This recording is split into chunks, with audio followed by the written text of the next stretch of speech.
los desafíos que tiene la administración pública se pueden mirar en varios sentidos en relación con el posconflicto. Uno, como aparato del Estado, como organización de gobierno, administrativa, territorial, para cumplir una nueva etapa del desarrollo económico y social y político de la sociedad colombiana y del Estado colombiano, en la medida en que el posconflicto es una fase en la cual está participando la sociedad colombiana y el Estado, que nos está exigiendo unos retos importantes en materia de inclusión, en materia de gobierno territorial, en materia de participación de las comunidades, en materia de creación de nuevos valores cívicos y democráticos, los valores públicos, y en materia de mayor eficacia y eficiencia del Estado colombiano.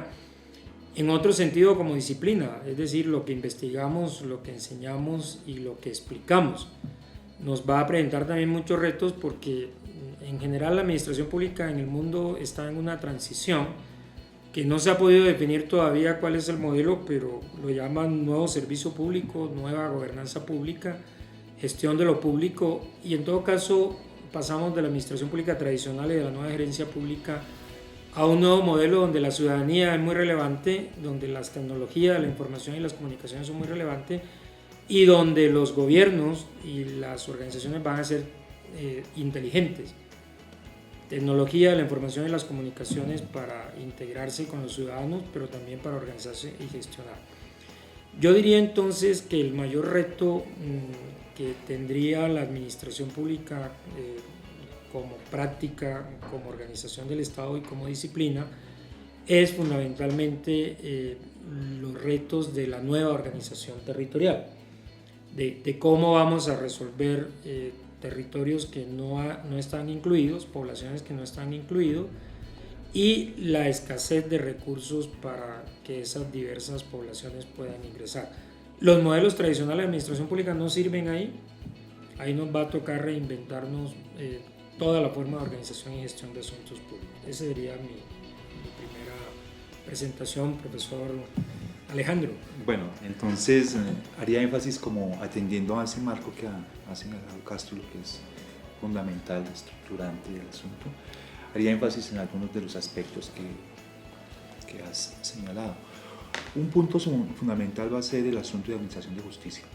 Y administración de justicia no solamente en el marco de los diálogos, de lo que significa la reparación, lo que significa el asunto de la verdad y cosas de estas, sino que eso apunta de una parte a esa lógica que tiene que ver con todo lo que va a ser la posibilidad de construir memoria y cosas de estas que van a ser fundamental, porque en esa artesanía va a estar puesta la posibilidad de generar las condiciones también de unas prácticas sociales diferentes, después de un largo lustro de lógicas de conflicto en donde el asunto armado y cosas de estas generó unas dinámicas que tienen que ser transformadas a partir de esas dialogicidades, y no solamente son dialogicidades, tienen que ver con unas lógicas de cómo frente a esas prácticas se responde, porque eso significa de alguna manera relativizar los órdenes de la violencia y de violencias posteriores. El ejemplo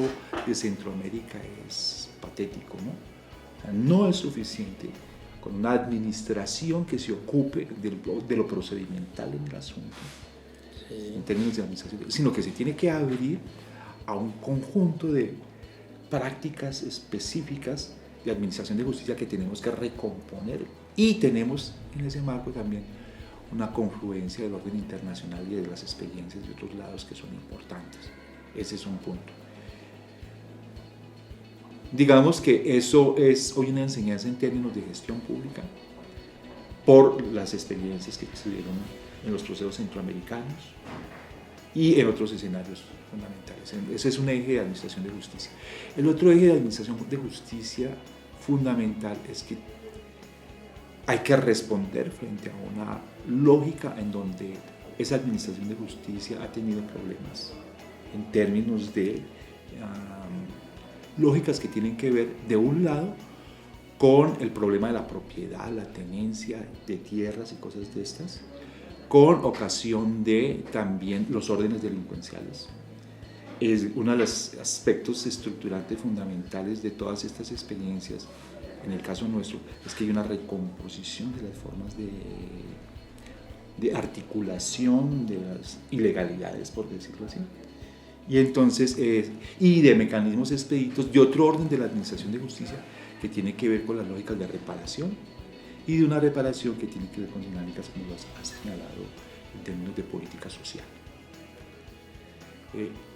Y ahí hay un marco importante de gestión pública, que es una gestión pública que se ha venido construyendo también en el país, en eso no comenzamos, que es toda esta gestión que tiene que ver en ese diálogo entre las lógicas constitucionales y la producción del derecho, de los derechos, de la configuración de los derechos, de no solamente la configuración de los derechos, sino entender que esos derechos articulan proyectos identitarios fundamentales, y entonces viene toda una lógica de gestión en ese campo que a partir de luchas políticas y sociales se ha venido dando, de inclusión social, de formas de inclusión social muy diversa.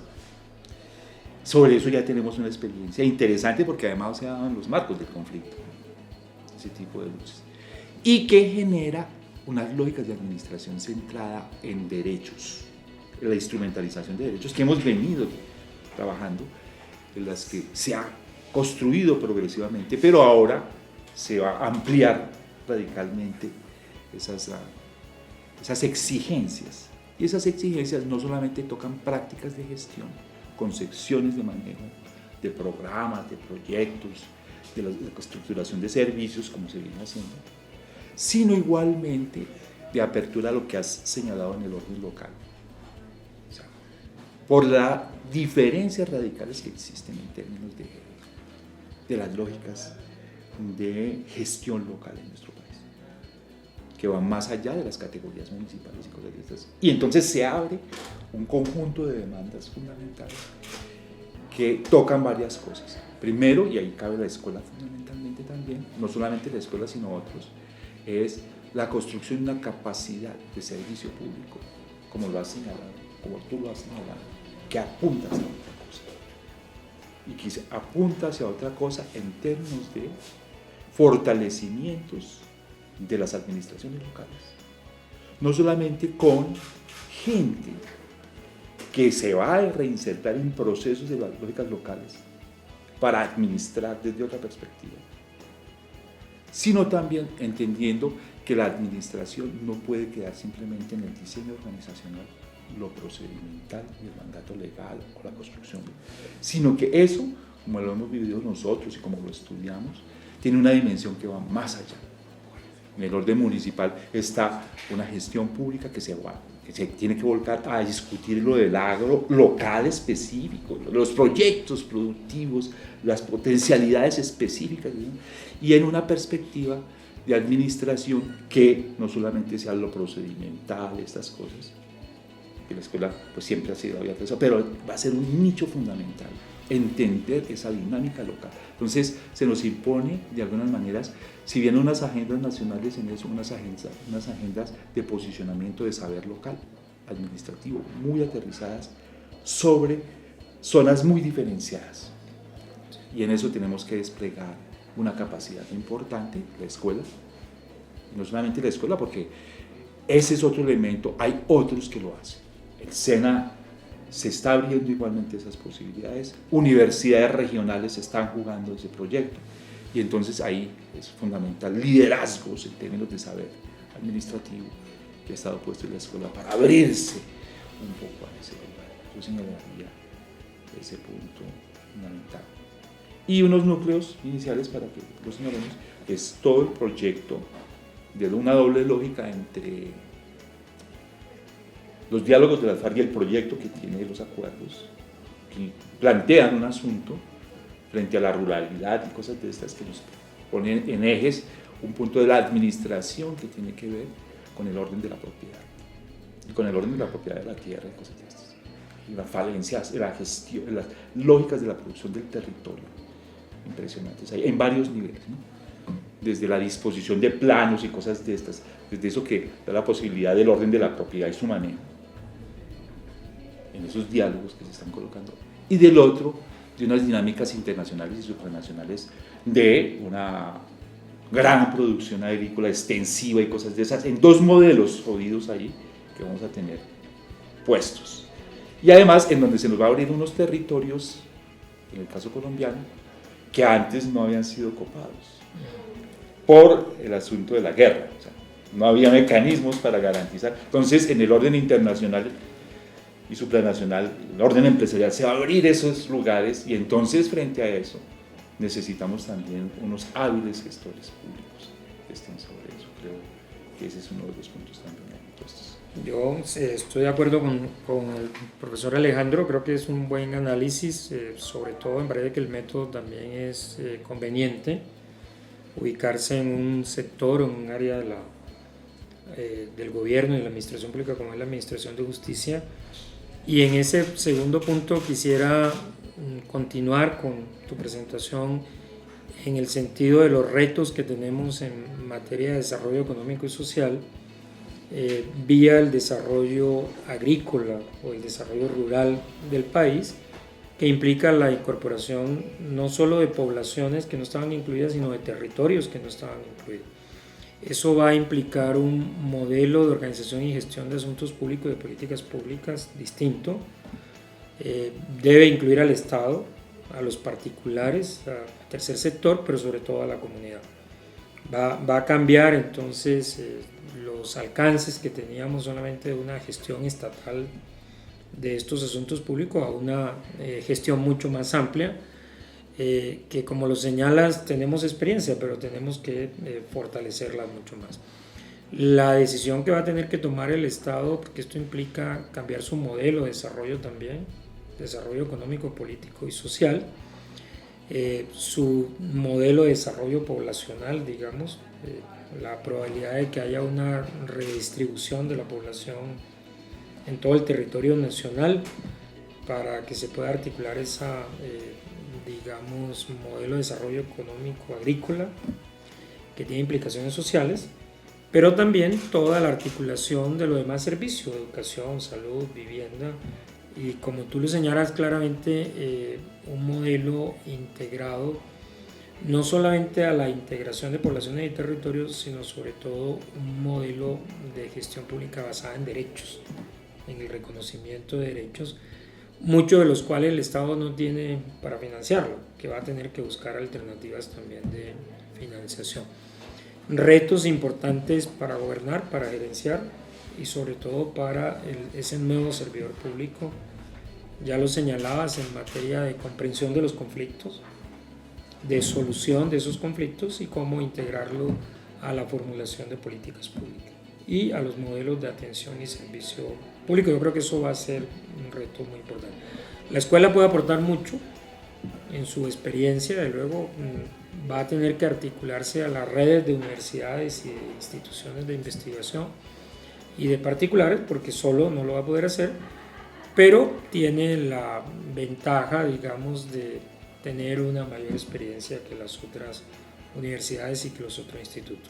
Yo creo que es una oportunidad para todos los estudiantes de la maestría en una formación ya sea profesionalizante o de investigación, pues aparecen nuevos escenarios que les va a tocar gobernar, gerenciar e investigar. Y eso va a generar unos nuevos modelos también de enseñanza, diría. Sería mi segundo comentario, Alejandro, para darte nuevamente la bueno, en otra dinámica de lo que tú has señalado, creo que de un lado es claro que se va a recomponer parte de las prácticas políticas locales. Sí. Y entonces se toca otros elementos claves que tienen que ver con otros ejes fundamentales de la gestión pública, que están articuladas, por ejemplo, a todo ese espacio fundamental que tiene que ver con las lógicas de corrupción y cosas de esas. Es una gestión que tiene que poner un punto ahí fundamental, que es complicado igualmente, porque tiene que ver, por un lado, con la orientación política local, Sí. pero también con unas infraestructuras importantes de redes de gestión que han fundamentado su lógica en órdenes de clientelas locales articuladas en muchas de estas zonas a lógicas paramilitares. Y no solamente paramilitares, sino también militares en el sentido de los copamientos que tuvo. Y otros criminales. Y otros criminales. Entonces, eso pone un punto jodido interesante ahí en términos de las capacidades de gestión, toda la solvencia de un orden, no solamente en términos de una discusión articulada si hay transparencia o no, sino de capacidades que van a implicar una gestión de otros ejes fundamentales estratégicos que son fundamentales en el sentido de las capacidades de poder tener veedurías y seguimientos y control y seguimientos administrativos. Y además inmediatos. Además. Sí. Y en los procesos mismos, con unos núcleos de politización que en unos casos se recompondrán y en otros no. Ese es un punto crítico ahí.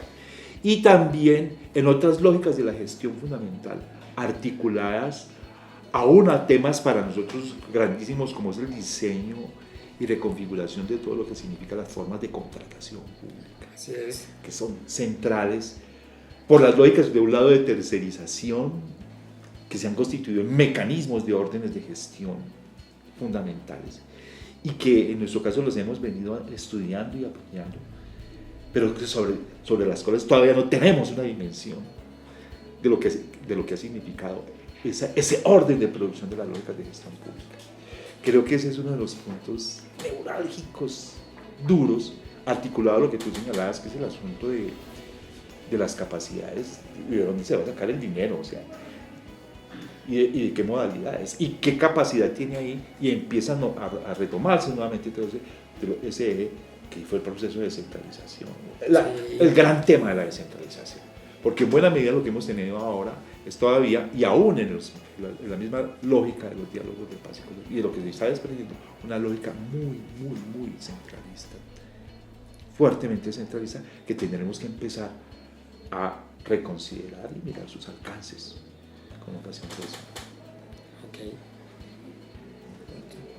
Continuamos. Alejandro, si me he estado haciendo una pregunta que contigo hemos estado discutiendo hace años, no diría el término perfil, pero sí qué característica pudiera tener ese nuevo egresado de la ESAT que se requiere, no solo para el posconflicto, sino el posconflicto mirado en un desarrollo económico, político y social nuevo, de modernización, de continuidad de la modernización del Estado colombiano. He pensado en un punto que has trabajado mucho, en la gestión de lo público, ¿no es cierto? De pasar de gestión de organizaciones, de planes, programas y proyectos, es decir, unidades de gestión relativamente ordenadas, a sistemas de gestión más informales, digámoslo así, ¿no es cierto? Aquellos que se trabajan con las comunidades, con las poblaciones, con los territorios, donde de pronto la tecnología administrativa no ha podido llegar, no solo por las implicaciones que tú señalas de captura y dominio clientelar y todo lo demás, sino porque realmente el territorio colombiano, hay partes donde el Estado no ha llegado, donde el desarrollo no ha llegado.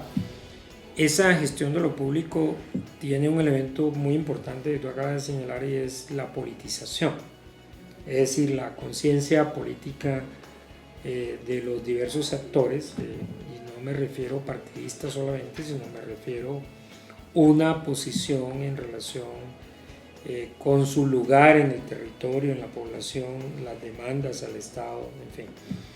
Digamos que eso va a implicar unas nuevas cátedras, profundizar la comprensión del fenómeno de lo público, de cómo se estudia, cómo se ha formado, digamos, en el Estado moderno, cómo se gestiona.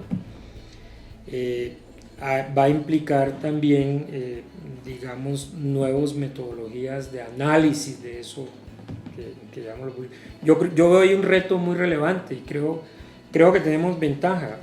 He señalado siempre que un estudiante de pregrado de la ESAP tiene el número de horas el mismo en la formación de pregrado, incluso en posgrado, el mismo número de créditos que tiene un PhD en asuntos públicos en el Woodrow Wilson, digamos, en Estados Unidos. Entonces, y quizás es la única universidad que ha avanzado en la comprensión de la organización y gestión de asuntos públicos, no solamente en la teorización de eso.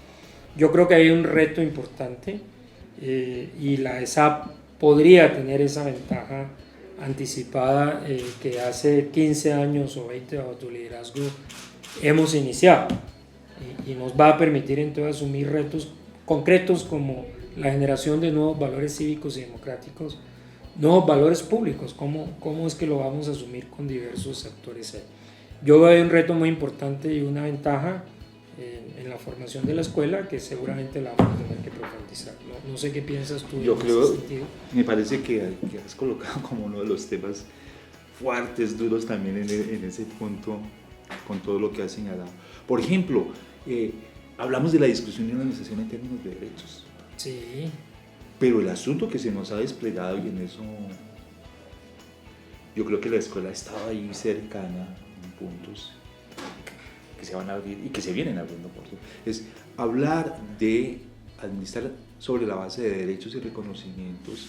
Es un asunto en términos del despliegue de mandato constitucional, de resolver de esos estados de cosas inconstitucionales y cosas de estas, interesantes y fuertes, por la manera como, por ejemplo, desde la perspectiva de los jueces, se articula un debate y una discusión en donde además se incorporaron ya después como no solamente en términos del ejercicio del mandato, sino de ver que tiene una trayectoria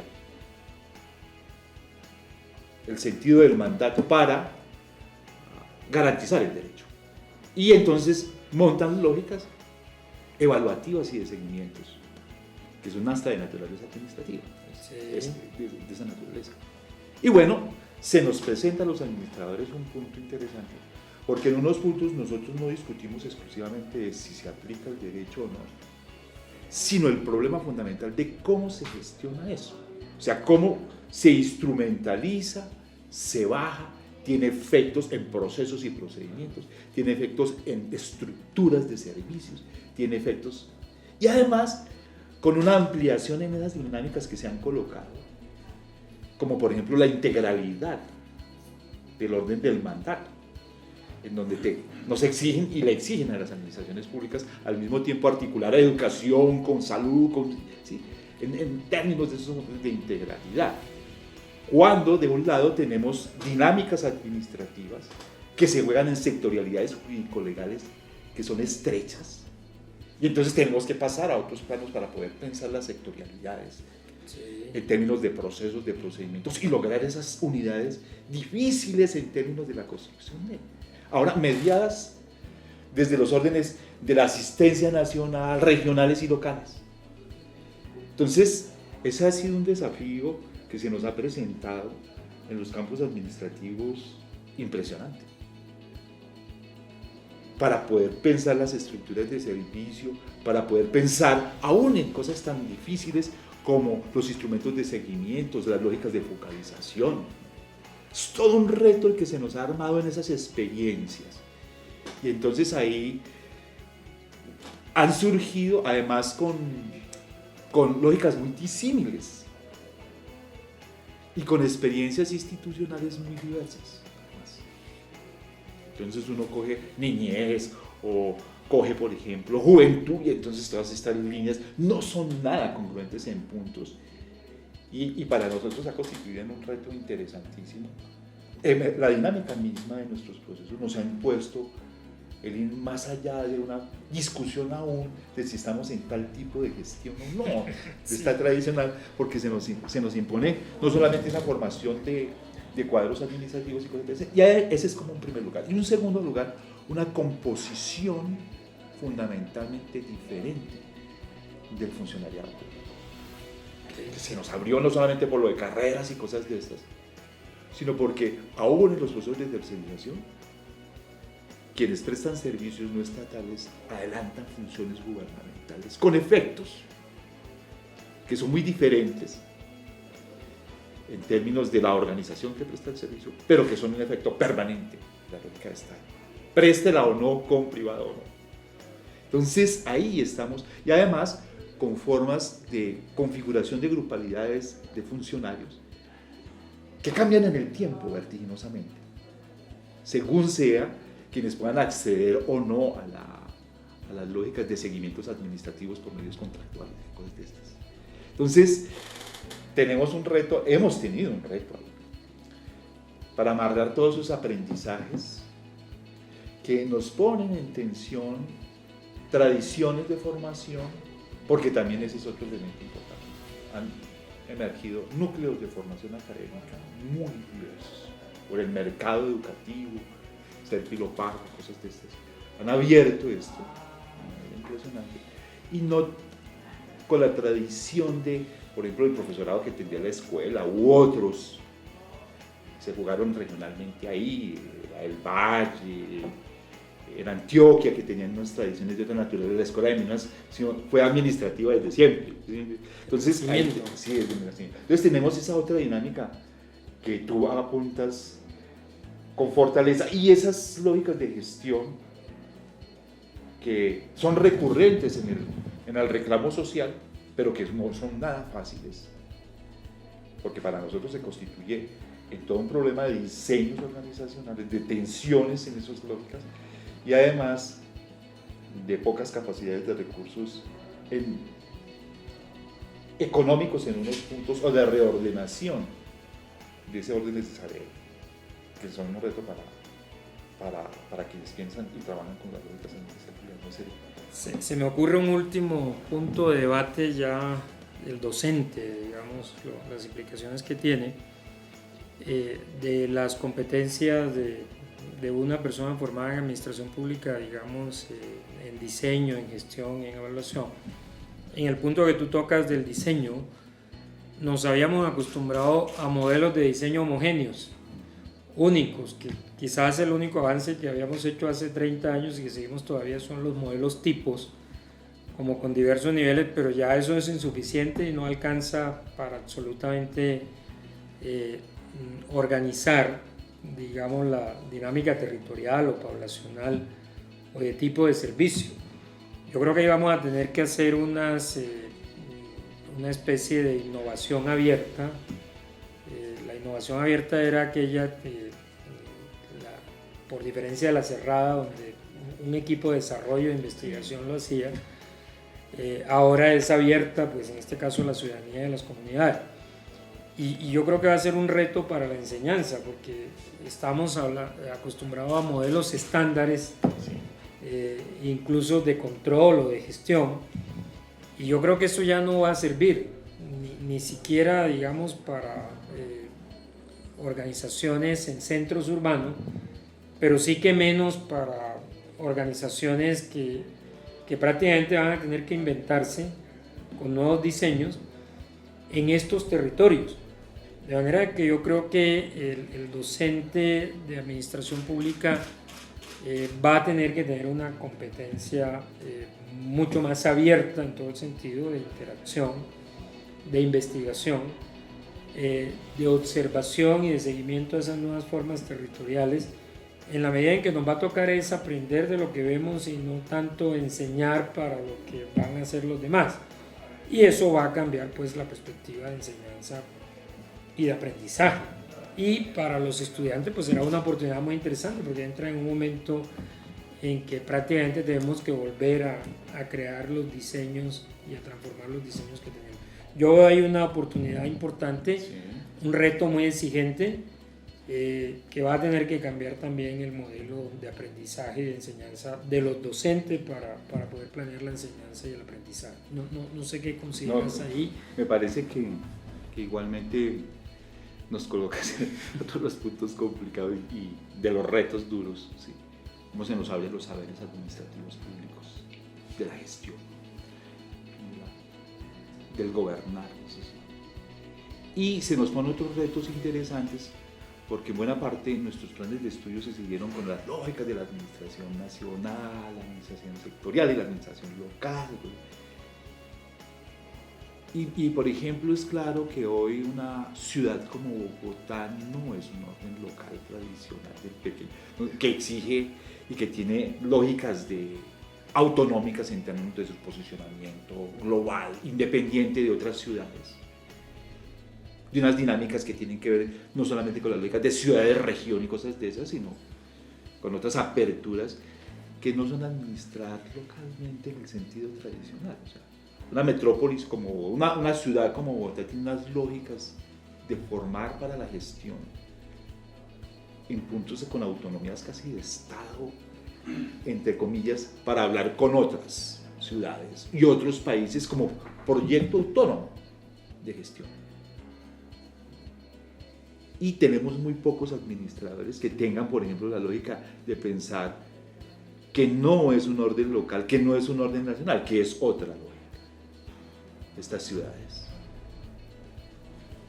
en términos de su proyecto de gobierno, en términos de sus proyectos de órdenes de gestión, que no entra dentro de las categorías tradicionales de ciudades intermedias o no, o sea, se juegan con la independencia y aún, diría uno, con sus aparatos de relaciones exteriores que rompen el modelo tradicional que eso era de la nación o del ejecutivo general, bueno, cosas así. Ahí entonces nos ponen en un orden de gestión. El problema central de otras formas de la gestión fronteriza también, sí, que es para nosotros impresionante. Entonces, yo creo que hemos como colocado, no sé si tú quisieras cerrar el asunto de la mar. Solo un último punto, pues, digamos que la administración pública es una disciplina, se dice hoy, de fronteras abiertas, en articulación con otras disciplinas y también con otros saberes, como tú señalas. Hacerle la invitación a los estudiantes de maestría de Tunja a darle unas razones por qué deberían, digamos, estar entusiasmados de estudiar en la maestría en administración pública de la escuela.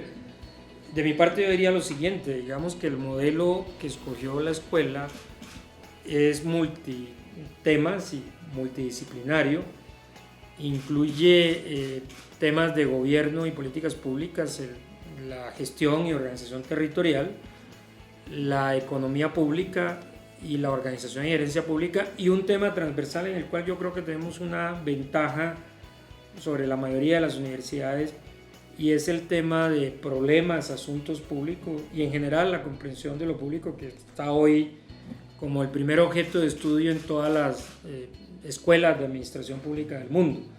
Yo creo que ese enfoque multidisciplinario, si se pudiera decir, integra los grandes ejes en que siempre se ha mantenido la administración pública en sus diversos enfoques, y yo creo que eso da una ventaja por aquellos que escogen un único modelo basado en políticas públicas exclusivamente.